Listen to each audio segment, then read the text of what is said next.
नमस्कार बच्चों, goodwill degree college के YouTube channel JDC kid learners में आप सभी का स्वागत है। मैं हूं सुरेंद्र सिंह। आज का हमारा रासायनिक अभिक्रियाएं एवं समीकरण। देखो, ऐसे परिवर्तन जिनमें नए गुणों वाले पदार्थों का निर्माण होता है उसे रासायनिक अभिक्रिया कहते हैं। ऐसे पदार्थ जो किसी रासायनिक अभिक्रिया में हिस्सा लेते हैं, भाग लेते हैं, उसे अभिकारक कहते हैं। ऐसे पदार्थ जिनका निर्माण रासायनिक अभिक्रिया में होता है उन्हें उत्पाद कहते हैं। उदाहरण की बात करें हम, जैसे हमारी रासायनिक अभिक्रिया के उदाहरण है, जैसे भोजन का पाचन जो है वो एक रासायनिक अभिक्रिया होता है। श्वसन जो होता है हमारा, जो हम सांस लेते हैं, श्वसन क्रिया होती है, सांस छोड़ते हैं, श्वसन, वो भी हमारी एक रासायनिक अभिक्रिया है। लोहे पर जंग लगना वो भी एक रासायनिक अभिक्रिया है। मैग्नीशियम फीते का जलना वो भी एक रासायनिक अभिक्रिया है। और दही का बनना भी एक रासायनिक अभिक्रिया है। इसे हम साधारण तरीके से समझ सकते हैं, जैसे हम नाइट्रोजन को और हाइड्रोजन को मिला के अमोनिया बनाते हैं। ठीक है, तो हमने नाइट्रोजन लिया N2 और अमोनिया की रिएक्शन कराई। ठीक है, और हमने बनाया अमोनिया। तो यहाँ पे नाइट्रोजन और हाइड्रोजन दोनों क्रिया करके अमोनिया बना रहे हैं। तीर का निशान जो होता है अभिक्रिया की दिशा को, रासायनिक समीकरण जिस ओर हो रही है उसकी दिशा को बताता है। ठीक है, तो इसमें हमारे नाइट्रोजन और हाइड्रोजन जो है हमारे रिएक्टेंट हो गए, जिनको हम हिंदी में अभिकारक कहते हैं। वहीं अमोनिया उत्पाद हो गया, प्रोडक्ट कहते हैं हम इसे। ठीक है, तो लेफ्ट हैंड साइड वाले अभिकारक और राइट हैंड साइड वाले उत्पाद होते हैं। तीर के निशान जो होता है अभिक्रिया की दिशा को दर्शाता है। रासायनिक अभिक्रिया के प्रेक्षण। सबसे पहले क्या होता है, रासायनिक अभिक्रिया में अवस्था में परिवर्तन होता है। ठीक है, दूसरा क्या है, रंग में परिवर्तन हो सकता है। तीसरा क्या है, तापमान में परिवर्तन हो सकता है एक रासायनिक अभिक्रिया के फलस्वरूप। चौथा क्या है, गैस का उत्सर्जन हो सकता है। किसी रासायनिक अभिक्रिया के होने के कारण अवस्था में परिवर्तन हो सकता है। सॉलिड से लिक्विड हो सकता है, लिक्विड से गैस हो सकता है, गैस से सॉलिड हो सकता है। ठीक है, रंग में परिवर्तन हो सकता है किसी पदार्थ के। तापमान में परिवर्तन हो सकता है, तापमान घट सकता है, तापमान बढ़ सकता है। और किसी गैस का उत्सर्जन हो सकता है रासायनिक अभिक्रिया के होने के दौरान। जैसे हम एक इक्वेशन देखते हैं, रासायनिक परिवर्तन को प्रदर्शित करना। जैसे हमारे पास एक शब्द समीकरण लेते हैं हम। शब्द समीकरण क्या होती है, जैसे हम बोल के कहते हैं कि जैसे मैंने नाइट्रोजन को हाइड्रोजन के साथ में रिएक्ट कराया, क्या बनी थी, अमोनिया। ये एक शब्द समीकरण हो गया, हम शब्दों में बोल रहे हैं। तो ऐसे हम दूसरे समीकरण लेते हैं, जैसे जिंक और सल्फ्यूरिक अम्ल को हमने क्या करा, अभिकृत किया, और हमें क्या प्राप्त हुआ, जिंक सल्फेट। तो यहाँ पे हमारा जिंक और सल्फ्यूरिक अम्ल जो है लेफ्ट हैंड साइड, LHS का मतलब क्या, लेफ्ट हैंड साइड में जो जिंक और सल्फ्यूरिक अम्ल है वो अभिक्रिया करके क्या बनाता है, अभिकारक बनाता है। और तीर का निशान दर्शाता है कि उससे हमें जिंक सल्फेट और हाइड्रोजन प्राप्त हुआ है। ठीक है, अब इसको हम सब समीकरण को हम रासायनिक समीकरण में परिवर्तित करते हैं। तो जिंक क्या होता है, Zn, और सल्फ्यूरिक अम्ल क्या होता है, H2SO4। तो इसको लिखेंगे हम Zn plus H2SO4 is equal to ZnSO4 plus H2। ये हमारा एक शॉर्ट तरीका हो गया। सब समीकरण में क्या होता है, हमें पूरा बताना पड़ेगा कि जिंक ने सल्फ्यूरिक अम्ल के साथ अभिक्रिया करके जिंक सल्फेट और हाइड्रोजन बनाया, लेकिन रासायनिक समीकरण में एक सूक्ष्म रूप से हम लिख देंगे Zn plus H2SO4 is equal to ZnSO4 plus H2, यानी कि जिंक ने H2SO4 के साथ रिएक्शन की और जिंक सल्फेट प्राप्त हुआ और हाइड्रोजन गैस हमारी रिलीज हुई। तो लेफ्ट हैंड साइड में हमारे अभिकारक है, राइट हैंड साइड में हमारे क्या हो गए, उत्पाद हो गए हैं। रासायनिक समीकरण क्या होती है, रासायनिक अभिक्रिया रासायनिक समीकरण द्वारा निरूपित की जाती है। रासायनिक समीकरण में तत्वों के प्रतीक या अभिकारकों और उत्पादों के रासायनिक सूत्र उनकी भौतिक अवस्था के साथ लिखे जाते हैं। रासायनिक अभिक्रिया में आवश्यक परिस्थितियां जैसे ताप, दाब, उत्प्रेरक आदि को तीर के निशान के ऊपर दर्शाया जाता, ऊपर या नीचे दर्शाया जाता है। कोई भी रासायनिक अभिक्रिया, रासायनिक समीकरण लिखनी है हमें, तो रासायनिक समीकरण में भाग लेने वाले पदार्थों को हम सूक्ष्म रूप में उनके सूत्रों के अकॉर्डिंग लिखेंगे, उनके प्रतीकों के अकॉर्डिंग लिखेंगे, और उसके बाद तीर का निशान लगाएंगे और उत्पाद को भी ऐसे ही लिखेंगे। और जो हमारा रिएक्शन में ताप, दाब, उत्प्रेरक आदि यूज करेंगे हम, तो तीर के ऊपर या नीचे लिख सकते हैं। रासायनिक अभिक्रियाओं के प्रकार की बात करते हैं, कितने प्रकार की हो रहा था रासायनिक अभिक्रिया। नंबर 1 है संयोजन अभिक्रिया, जिसमें योग होता है पदार्थों का। इस अभिक्रिया में दो या दो से अधिक अभिकारक मिलकर एकल उत्पाद बनाते हैं। जैसे एक अभिकारक है हमारे पास A+B और मिलकर के C उत्पाद बनाते हैं, तो A+B = C। उदाहरण, कोयले का दहन, जैसे कोयला होता है, कोयले में क्या होता है कार्बन, ये वायुमंडल की ऑक्सीजन से क्रिया करके क्या बनाता है कार्बन डाइऑक्साइड, यानी कि C+O2। C क्या है सॉलिड है, तो इसके आगे हमने कोष्ठ में क्या लिख दिया S का मतलब सॉलिड। O2 ब्रैकेट में लिख दिया, ऑक्सीजन क्या होती है गैस, तो ब्रैकेट में लिख दिया गैस, और CO2 भी क्या होती है गैस। तो ये रासायनिक समीकरण हो गई C+O2 = CO2। ये हमारा कोयले का दहन हो गया, एक संयोजन अभिक्रिया है। दूसरा है जल का निर्माण, 2H2 + O2 = 2H2O।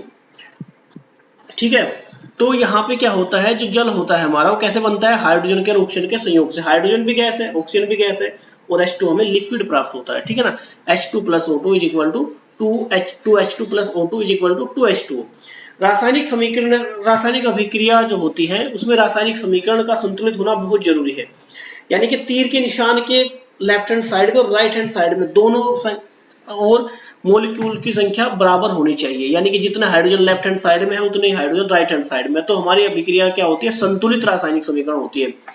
ठीक है, और अगर दोनों साइड में मॉलिक्यूल की संख्या बराबर नहीं है तो उसे हम कहते हैं असंतुलित रासायनिक समीकरण। जैसे हम इसमें पहली समीकरण में देखते हैं कोयले का दहन, C+O2 = CO2। तो इसमें कार्बन कितने हैं 1, ऑक्सीजन कितने हैं 2, राइट हैंड साइड में देखो कार्बन कितना है 1 और ऑक्सीजन कितने हैं 2, तो दोनों साइड में हमारे क्या है मॉलिक्यूल्स जो है वो बराबर है।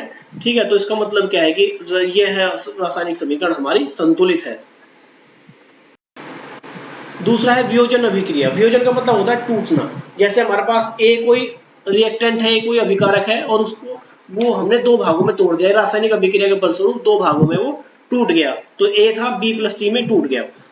उदाहरण देख लो, जैसे हमारे पास फेरस सल्फेट है हरे रंग का, हमने उसको गर्म किया तो वो हमारा Fe2O3 सॉलिड में कन्वर्ट हो गया, सल्फर डाइऑक्साइड गैस में कन्वर्ट हो गया और SO3 में हमारा गैस में कन्वर्ट हो गया। तो Fe2O3 को हम बोलते हैं फेरिक ऑक्साइड, ये भूरे लाल रंग का होता है। तो एक पदार्थ दो भागों में टूटना, तो टूटने को क्या कहते हैं वियोजन होना। तो ये ऐसी अभिक्रिया है जिसमें कोई पदार्थ टूट करके एक से ज्यादा पदार्थ बना लेता है, तो उसे क्या कहते हैं वियोजन अभिक्रिया कहते हैं।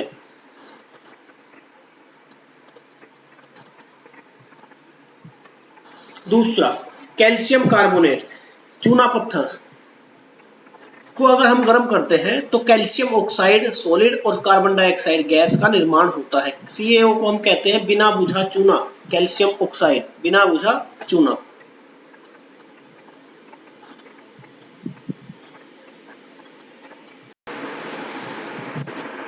उसके बाद है विस्थापन अभिक्रिया। इन अभिक्रियाओं में अधिक क्रियाशील तत्व कम क्रियाशील तत्व को उसके यौगिक से विस्थापित कर देते हैं। विस्थापन मतलब एक जगह से दूसरी जगह जाना।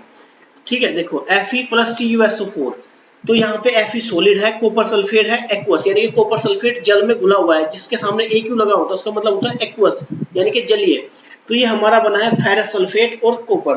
तो इसमें होता क्या है एक्चुअल में, जो अधिक क्रियाशील तत्व होता है वो कम क्रियाशील तत्व को हटा देता है। तो कॉपर कम क्रियाशील होता है लोहे से, तो लोहा जो है कॉपर को हटा देता है और फेरस सल्फेट का कॉपर सल्फेट फेरस सल्फेट में बदल जाता है और कॉपर हमारा अलग हो जाता है। ये हमारी विस्थापन अभिक्रिया होती है। लोहे की कील पर भूरे रंग की कॉपर की परत जम गई, कॉपर सल्फेट के नीले विलयन का रंग हरा फेरस सल्फेट के निर्माण के कारण हो गया। कॉपर सल्फेट का जो विलयन होता है पहले कैसा था नीला था, लेकिन जैसे हमने उसमें लोहे की कील डाली तो कैसा हो गया वो नीले से हरा हो गया। तो वो तुम बता सकते हो कि ये अभिक्रिया हुई है, इसके कारण ये फेरस सल्फेट बनने के कारण ये रंग हरा हुआ है। जैसे एक रासायनिक समीकरण दूसरी देखते हैं हम, Zn + CuSO4। जिंक की अभिक्रिया कॉपर सल्फेट के साथ कराते हैं तो हमारा जिंक सल्फेट बनता है और कॉपर अलग हो जाता है। यहाँ पे क्या पता चलता है हमें, जिंक कॉपर से अधिक क्रियाशील तत्व है, तभी तो उसको हटा दिया इसने।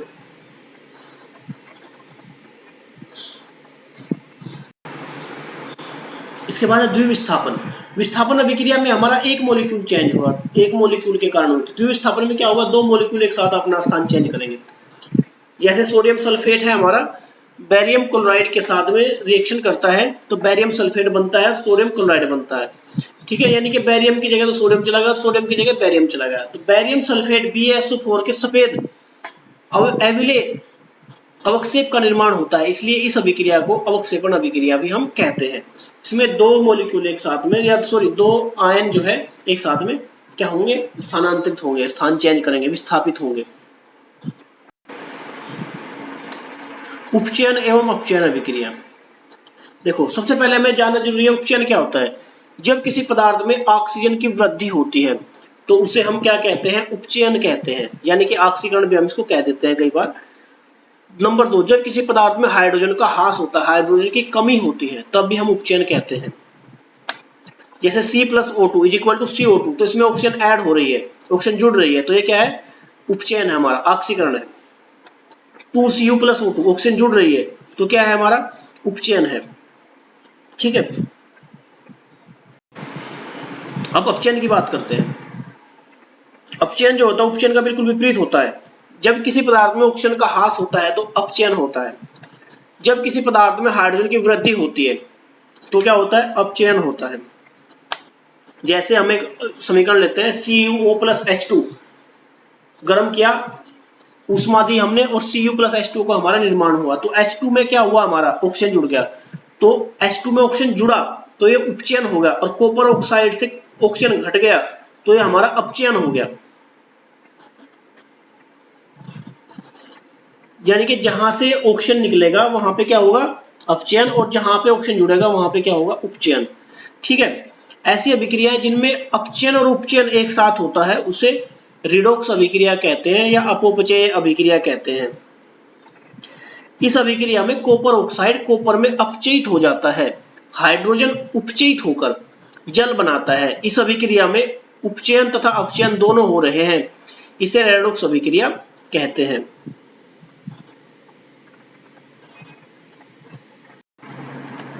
अब बात आती है, जो ये सारी अभिक्रियाएं होती हैं उनमें कुछ अभिक्रियाएं तो ऐसी होती हैं जिनमें हीट जो होती है हमारी क्या होती है, एब्जॉर्ब होती है, हीट को सोख लेती है। कुछ अभिक्रिया ऐसे होती है जिसमें हीट जो है बाहर निकलती है, कुछ अभिक्रिया ऐसी होती है जो नॉर्मल टेम्परेचर पे ही हमारी हो जाती है। हर एक अभिक्रिया के लिए ये अलग अलग होता है। तो इन हीट के ऊष्मा के आदान प्रदान के आधार पर हम अभिक्रियाओं को दो भागों में बांट सकते हैं। सबसे पहले हम बांट सकते हैं ऊष्माक्षेपी अभिक्रिया, तो क्षेपी मैंने बाहर निकलते जिनसे अभिक्रिया, जिन अभिक्रियाओं में उत्पाद के निर्माण के साथ साथ ऊष्मा का भी उत्सर्जन होता है। यानी कि अभिक्रिया जब होगी तो उसमें बहुत सारी हीट भी बनेगी, उत्पाद बनने के साथ में बहुत सारी ऊष्मा भी बनेगी जो बाहर निकल जाएगी। ठीक है, जैसे प्राकृतिक गैस का दहन, जैसे हम घरों में LPG लिक्विफाइड पेट्रोलियम गैस का यूज करते हैं तो उसमें क्या होता है, जब हम लिक्विफाइड पेट्रोलियम गैस को जलाते हैं तो मैथेन, उसका फॉर्मूला होता है गैस का मैथेन यानी कि CH4, और वो वायुमंडल के ऑक्सीजन से क्रिया करके कार्बन डाइऑक्साइड और जल बना देती है और प्लस ऊष्मा का निर्माण करती है। तो ऊष्मा का निर्माण हो रहा है, तो ऐसी अभिक्रिया जिसमें ऊष्मा का बहुत सारा निर्माण होता है वो क्या होती है, ऊष्मा अक्षेपी अभिक्रिया होती है। ये डिपेंड करता है, हर अभिक्रिया के लिए ऊष्मा अलग अलग होती है, किसी में कम ऊष्मा निकल सकती है, किसी में ज्यादा ऊष्मा निकल सकती है। दूसरा है ऊष्मा शोषी अभिक्रिया, ऐसी अभिक्रिया जिनको कंप्लीट करने के लिए हमें ऊष्मा देनी पड़ती है, उनसे निकलती नहीं है उसमें, उनको हमने ऊष्मा और देनी पड़ती है।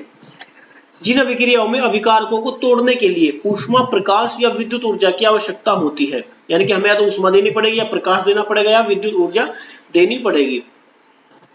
जैसे कैल्शियम कार्बोनेट सॉलिड को हम ऊष्मा देते हैं तो दो भागों में टूट जाता है, calcium oxide plus carbon dioxide. तो यह अभिक्रिया बिना ऊष्मा के संभव नहीं है। हमें जब तक हम इसको गर्म नहीं करेंगे कैल्शियम कार्बोनेट को, तब तक कैल्शियम ऑक्साइड नहीं बनेगा ना कार्बन डाइऑक्साइड बनेगी। तो ये कौन सी अभिक्रिया होगी, ऊष्मा शोषी अभिक्रिया होगी हमारी। दैनिक जीवन में उपचयन अभिक्रियाओं का प्रभाव। जैसे हम उपचयन अभिक्रियाओं को पढ़ते हैं, सबसे पहले संक्षारण की बात करते हैं। जब कोई धातु ऑक्सीजन, आर्द्रता, अम्ल आदि के संपर्क में आती है जिससे धातु की ऊपरी परत कमजोर या संक्षारित हो जाती है। लोहे की वस्तु पर जंग लगना, चांदी के ऊपर काली परत व तांबे के ऊपर हरी परत चढ़ना संक्षारण के उदाहरण है। लोहे पर देखा होगा आपने, लोहे जो है संक्षारित हो जाता है, जंग लग जाता है। ठीक है, उस संक्षारण वो उपचयन का एक उदाहरण है। जैसे तांबे की परत है जो है ऊपर से हरी हो जाती है, वो भी एक हमारा किसका उदाहरण है, उपचयन का। यशद लेपन, विद्युत लेपन और पेंट करके संक्षारण से धातु को बचाया जा सकता है। अगर किसी धातु पे जंग लगता है तो हम उस पर जिंक का लेप कर देंगे या विद्युत लेपन कर देंगे या पेंट करके हम उसको या ग्रीस करके हम उसको जंग लगने से बचा सकते हैं। क्योंकि जो हमारे अभिकारक उत्पाद जो होते हैं वो अभिकारक कहाँ से आते हैं, वायुमंडल से आ जाते हैं। वायुमंडल में जल है, नमी है, उससे क्रिया कर लेते हैं। विकृत गंधिता, वसायुक्त और तैलीय खाद्य सामग्री वायु के संपर्क में आने पर उपचयित हो जाते हैं, जिससे उनके स्वाद और गंध में परिवर्तन हो जाता है। इसे विकृत गंधिता कहते हैं। जो हमारे तेल के भोजन होते हैं या जिसमें फैट होता है वो भोजन होते हैं, वो क्या होता है कुछ समय बाद 2, 4, 10 घंटे बाद खराब हो जाते हैं, क्योंकि उनमें जो तेल होता है वो तेल वायुमंडल की ऑक्सीजन से क्रिया करके एक ऐसा पदार्थ बनाता है जो जिसमें से गंध आती है। ठीक है, तो उसको रोकने के लिए हम क्या करते हैं, उसको डायरेक्ट वायुमंडल के संपर्क में आने से रोकते हैं। जैसे कई बार हम चिप्स का पैकेट खरीदते हैं तो उसमें चिप्स बहुत कम होती है। ठीक है, हवा होती है, वो हवा मजबूरी होती है, वो हवा अक्रिय गैस होती है। ज्यादातर नाइट्रोजन को हमने उसमें भरते हैं ताकि वो वायुमंडल के संपर्क में ना आए और वो खराब ना हो। तभी इसी कारण से लंबे समय तक वो क्या रहती है, सुरक्षित रहती है।